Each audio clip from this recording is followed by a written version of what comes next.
ಮಣ್ಣಿಂದಲೇ ಬಂದು ಮಣ್ಣಿಗೆ ಹೋಗೋದು ನಿನ್ನ ಜನ್ಮ.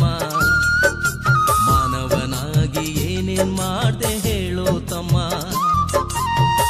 ಮಾಡಿದ್ದೆಲ್ಲ ಪಾಪವೇ, ಪಡೆದೆಲ್ಲ ಶಾಪವೇ.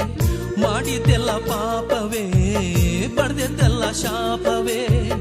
ಸಮಯ ಇದು ಅರಿತುಕೋ, ಏಸಯ್ಯನ್ನ ತಿಳಿದುಕೋ, ಮುಕ್ತಿಯನ್ನ ಪಡೆದುಕೋ, ಪರಲೋಕ ಉಳಿಸಿಕೋ. ಮಣ್ಣಿಂದಲೇ ಬಂದು ಮಣ್ಣಿಗೆ ಹೋಗೋದು ನಿನ್ನ ಜನ್ಮ. ಮಾನವನಾಗಿ ಏನೇನ್ ಮಾಡ್ದೆ